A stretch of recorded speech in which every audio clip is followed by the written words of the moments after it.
So today we have two main topics. The first is a little bit something more about EWN system, error warning node, and then some tips for better performance of design form calculations. So first, let's have a look on error warning node system. This is the same example which we used for data exchange structure, which we used EWN for or in validate input function, which is used to validate inputs which come from external calculation or from master calculation. This is it. We test some input parameters, width, height, and depth, and throw an exception or error if you want, if the parameter is not okay. It's negative in this case.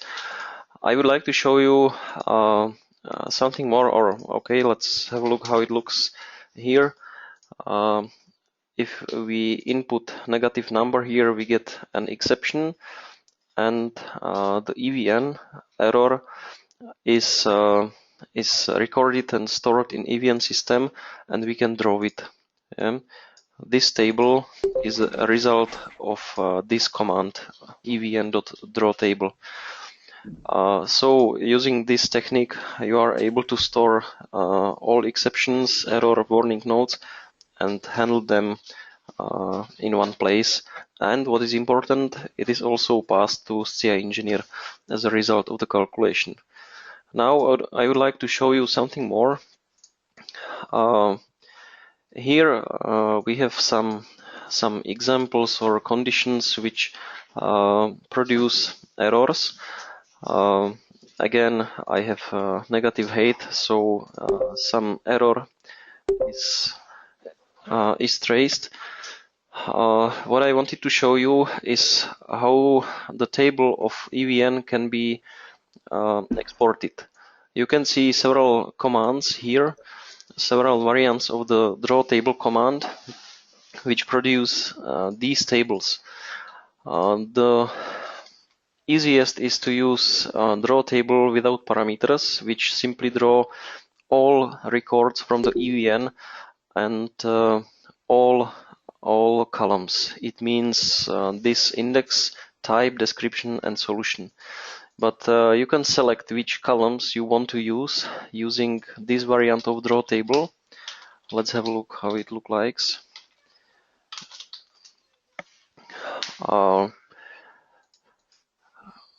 This is it. So we can select if you want to print its num or index, type, description, solution. We can select which records we want to print from its index of the EWN record, so from to.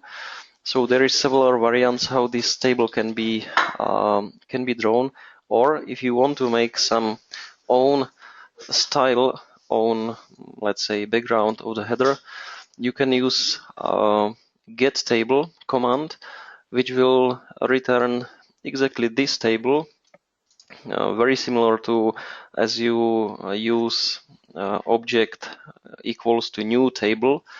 This is exactly the same object which you retrieve by this, but it is pre-filled according to your selection. Again, you can use several variants of get table, so you can select or predefine which columns should be used, which records, and so on. Then you can use some styling or whatever, select font, background brush, or what is needed. Yeah? The last thing which I wanted to show you is command trace rectangle EWN. The standard way is just trace EWN. It produces output, graphical output to the layout, but without any rectangle, without formatting and width. Rectangle EWN allows you to print such a, how to say, a rectangle node, or there are some options for formatting of this. Again, there is several variants of the command. Every time you have to set the code, of course, of the EWN, but then you can set the width, which should be fitted the message in. Some parameters, this is something which we will discuss later. And you can select if you want to print type, description, solution, which is used here. We select that we want to type print type, not to print description and solution. Yeah. So these are variants which can be used in your calculations. All these is heading to one place, one central evidence of all EWN records, which are then handled automatically, sent to SCIA engineer again. Yeah.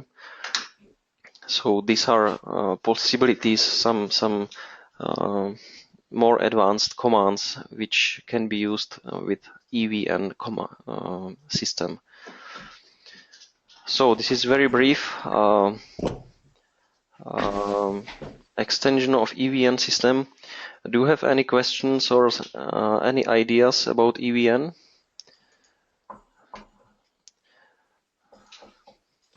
I know that a lot of you use this in your calculations, especially concrete guys use this. Okay, so if there is no question, no comments, so let's go to the second topic, which is much more crucial for the calculation, especially connected to SCIA engineer. And these are some tips for performance. Design form calculation can be used in two major ways. It can be just calculated, or it can produce the graphical output. The difference is clear, and the performance impact is quite important. Calculation is at least 10 times faster than drawing, that's clear. Drawing all these texts, calculate its position, sizes, and render this to some graphic device is quite time consuming. But the calculation itself can be even speed up with some system variables and special techniques which can avoid executing of some parts of the code.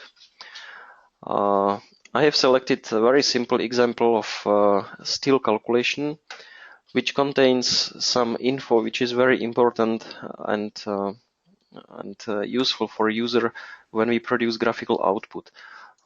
Especially this block which draw cross-section, some height, width, cross-section parameters, and so on.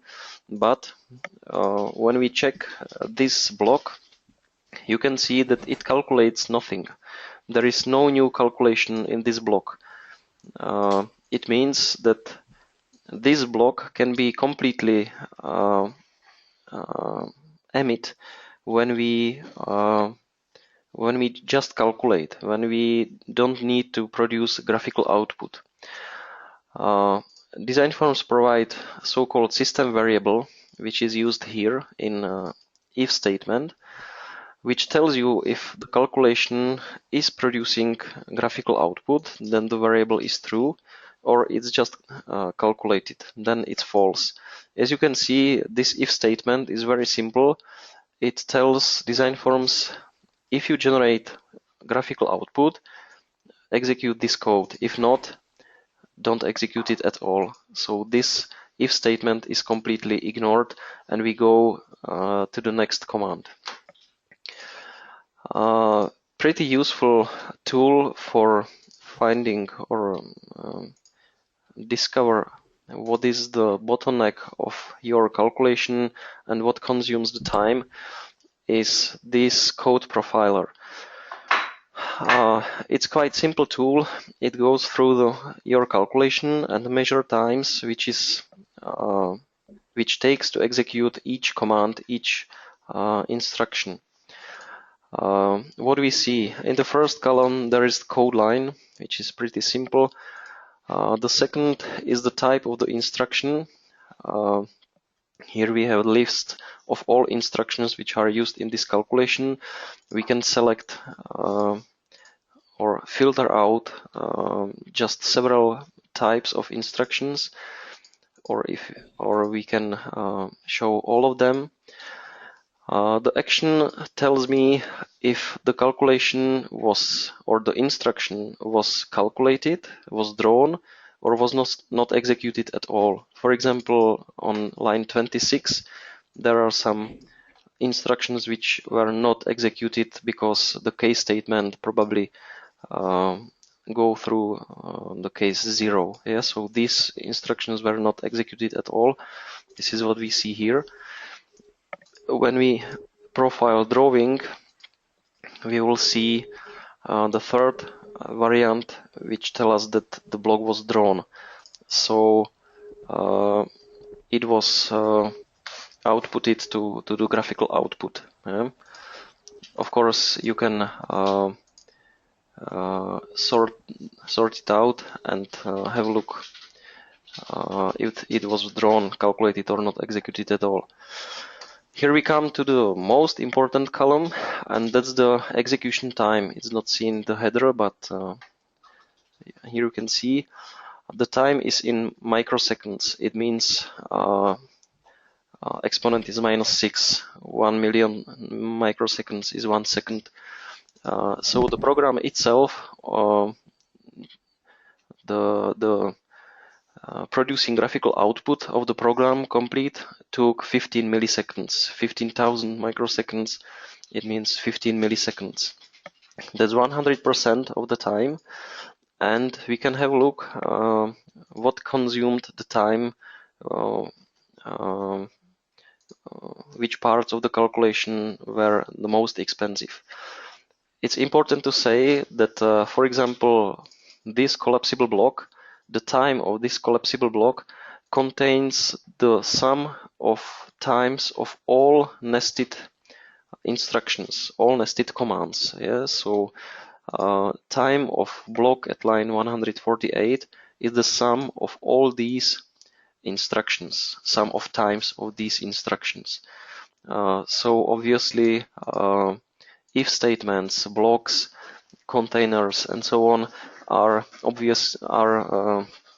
usually quite expensive because it's composed from tens, sometimes thousands of instructions. What is important, and what I want to show you when we type profile drawing again and sort it by the code line, you can see that the where is it? Here at line 83 starts the if statement. So you can see that it took 1 millisecond to draw the cross-section schema and the text. Yeah. When we profile calculation and go back to line 83, you can see that it took nothing. The if statement was skipped because IO.IsDrawing was false, so this if statement was not executed at all, which is what we see here in these instructions, not executed. Yeah. So using this very simple technique, we saved 1 millisecond of the calculation, which of course is pretty small amount of time, but when you use it on really expensive and important parts of your code, you can save a lot of time, especially when you, for example, calculate some semi-results just to show them to the user. Yeah? It's quite often in concrete calculations, for example, a response check, it produces a lot of tables with plenty of numbers, tens and hundreds of numeric values, which are calculated just to show something to user in tables. And all this code can be skipped using IO.IsDrawing. Yeah. Is there any question to this system variable? Okay, very similar and let's say binded system variable is layout index. System variable layout index tells you what's the layout index which is currently drawn. We can create very simple calculation which will text it out. Layout index. Now it should be 0 exactly. When I switch on more layouts and switch to other layout, it is constantly changing. Yeah? This variable can be used to fine-tune your layout, ignore or skip some parts of code. That's something which you can use. Yeah, okay. That's you can use it. Yeah, it's very important to say that layout index is -1 when the calculation is just calculated. It means that the layout graphical output is not generated. Yeah, so it equals to -1 if it's just calculated, and it's 0 to 5 if the calculation, is drawn. Yeah.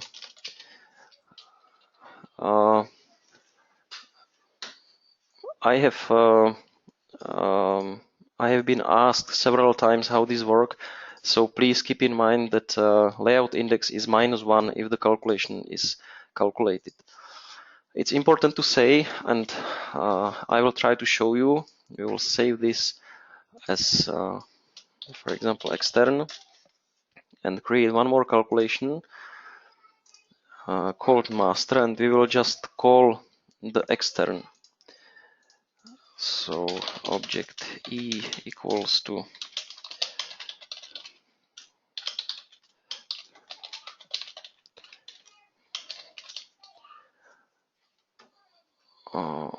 oh, this is wrong. I have to save this. So try again. Okay, and E.Draw. You can see that it takes the layout index from the master. Yeah? When we switch to another layout, it inherits the layout of the master until we, of course, define that we want special layout. Yeah, we will say false and tell him use third layout. Then it's 3. Okay, let's try something else. Double layout index equals to IO.LayoutIndex. And now let's read. We will calculate it, and let's read the variable layout index. And you can see that it's -1. What does it tell us? I will delete this to make it simpler. When we draw the calculation, it inherits the layout from the master, and the layout index is 1. But when we calculate it, the layout index is switched for the context of the external calculation to -1, and this is what we see here. When I type the layout index here again,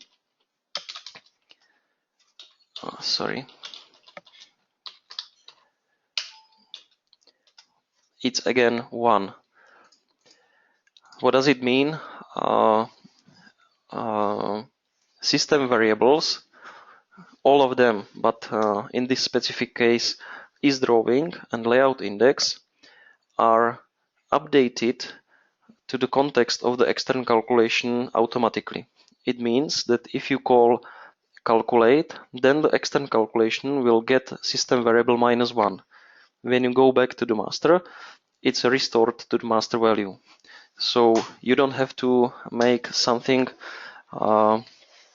which I can see also sometimes in calculations is drawing,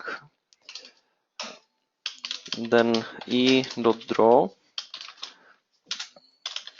else E.Calculate. This is not necessary. You don't have to do this, because if it's not drawing, then the extern will automatically be just calculated. It inherits from the master.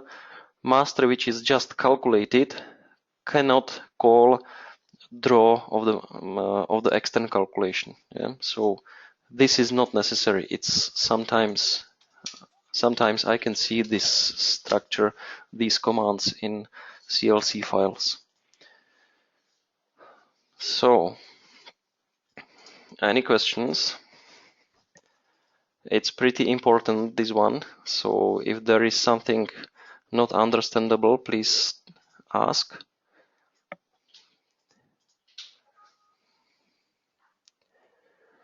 Okay, if not, that's all from today's training. I hope you will be able to use these techniques to improve the performance of design forms calculations and speed up especially time-consuming and complex calculations connected to STIA Engineer. So, thank you for your attention and see you next time. Bye bye.